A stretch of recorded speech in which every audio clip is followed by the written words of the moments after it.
Centre கிளிப்பில் pollens வச்சா எப்படி இருக்கும், இதோட சைஸ் நான் என்ன யூஸ் பண்ணியிருக்கேன், இந்த சென்டர் கிளிப்போட ரேட் என்ன அப்படிங்கிறத இந்த வீடியோவில் பார்க்கலாங்க. அது மட்டும் இல்லை, நிறைய பேர் எங்கிட்ட கேட்குற டவுட், ஜாஸ்மின் வந்து நீங்கள் யூஸ் பண்ணுறது நல்லா ஒயிட்டாக இருக்குது, நாங்கள் யூஸ் பண்ணுறது எங்களுக்கு வர்றது பார்த்திங்கன்னா கலர் ஃபேட் ஆன மாதிரி இருக்குது அப்படின்னு சொல்லி கொஞ்ச நாள் ஆனால் எங்களது கலர் வந்து ஃபேட் ஆகிடுது, என்ன பண்ணுறதுன்னு சொல்லி கேட்குறாங்க.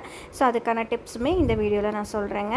ஸோ இப்போ நம்ம எப்பயுமே வந்துட்டு நான் யூஸ் பண்ணுறது பார்த்திங்கன்னா 7 சென்டிமீட்டர் சென்டர் கிளிப்புங்க. எதுக்காக நான் அதை சூஸ் பண்ணுறேன்னா, அகலம் கொஞ்சம் வந்து நமக்கு ஜாஸ்தியாக இருக்கும். 8 சென்டிமீட்டரில் பார்த்திங்கன்னா இந்த அகலம் நமக்கு கிடைக்காது. ஸோ ஜாஸ்மின்ஸை நம்ம இந்த மாதிரி அரேஞ்ச் பண்ணி வைக்க முடியாதுங்க. ஆல்ரெடி டீட்டெயிலாக இந்த ஜாஸ்மின்ஸ்லாம் எப்படி நம்ம பண்ணணும், அரேஞ்ச் பண்ணணுங்கிற வீடியோ எல்லாமே போட்டிருக்கேன். அதை வேணால் வந்து லிங்க்கை டிஸ்கிரிப்ஷனில் கொடுக்குறேன். ஸோ டீட்டெயிலாக செக் பண்ணி பாருங்கள். ஏன் வந்து நான் ஃபெவிக்ரில் யூஸ் பண்ணுறேன் அப்படிங்கிறது உங்களுக்கு தெரியும்னு நினைக்கிறேன். B7000 யூஸ் பண்ணால் ஓட்டை விழுந்துருங்க ஜாஸ்மின்ஸில். ஸோ அதனால் மேலே வந்து நான் ஃபெவிக்ரில் யூஸ் பண்ணியிருக்கேன். அடி பேஸில் நான் ஒட்டியிருக்கிறது பார்த்திங்கன்னா B7000 யூஸ் பண்ணி ஒட்டியிருக்கேங்க. ஸோ இந்த மாதிரி அழகாக நல்லா வந்து ஒட்டி வச்சுட்டேன். எனக்கு வந்து ஒரு 5 சென்டர் கிளிப் ஆர்டர் வந்துச்சு. இதை வந்துட்டு ஒட்டி நான் கொஞ்சம் நேரம் காய வச்சதுக்கப்புறம் தான் போலன்ஸை ஒட்ட ஸ்டார்ட் பண்ணேங்க. ஓகேங்க, நம்ம டவுட்டுக்கு வரலாம். ஸோ நிறைய பேர் ஜாஸ்மின்ஸ் வந்துட்டு கலர் கம்மியாக வருது அப்படின்னு சொல்கிறீங்க. நான் எப்பயுமே சொல்கிறது தான், குவாலிட்டி ஒரு பக்கம் வந்து செக் பண்ணி பாருங்கள். இப்போ நான் வாங்கினதுலேயே இதுக்கு முன்னாடி பேக்கெட் வந்து பார்த்திங்கன்னா உங்களுக்கு வந்து கலர் கம்மியாக தாங்க வந்துச்சு. ஸோ அதை மேக்ஸிமம் நான் வந்துட்டு எது நல்லாயிருக்கோ அதை மட்டும்தான் நான் பொறுக்கி யூஸ் பண்ணேன்.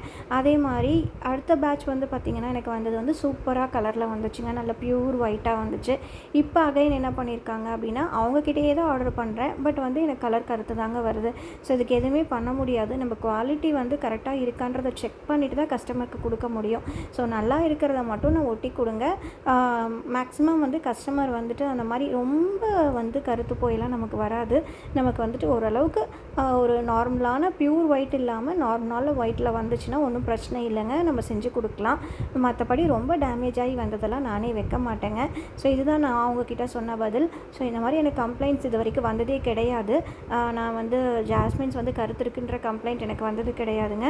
ஸோ அதனால் வந்துட்டு நம்ம வாங்குகிற பொருள் வந்து எப்பயுமே குவாலிட்டியாக இருக்க மாதிரி மட்டும் செக் பண்ணி பார்த்து வாங்கிக்கோங்க. எனக்குமே நான் சொன்ன மாதிரி ஒரு தடவை இந்த மாதிரி வருது, ஒரு தடவை அந்த மாதிரி வருதுங்க.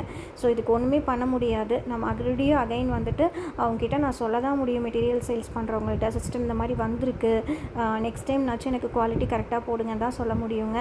அவங்களும் அதுக்கு ஒன்றும் பண்ண முடியாது இல்லையா. ஸோ அதனால் நம்ம வந்துட்டு கரெக்டாக கஸ்டமருக்கு கொடுக்குறத ப்யூராக நல்லா அழகாக இருக்கிற குவாலிட்டியில் பெஸ்ட்டாக கொடுத்தோம்னா ரிப்பீட்டட் கஸ்டமர் நமக்கு வருவாங்கங்க. ஸோ கண்டிப்பாக எல்லாருமே இதை ஃபாலோ பண்ணுங்கள். ரிப்பீட்டட் கஸ்டமர் வரணும் அப்படின்னா கண்டிப்பாக குவாலிட்டி தாங்க முக்கியம். அந்த குவாலிட்டியை கரெக்டாக கொடுங்க. ஸோ இந்த சென்டர் கிளிப் நான் சொன்ன மாதிரி 7 சென்டிமீட்டர் சென்டர் கிளிப்பில் யூஸ் பண்ணியிருக்கேங்க. இதோட ப்ரைஸ் பார்த்திங்கன்னா நான் வந்து 85 ருபீஸ்க்கு கொடுத்தேங்க. தேங்க்ஸ் ஃபார் வாட்சிங்.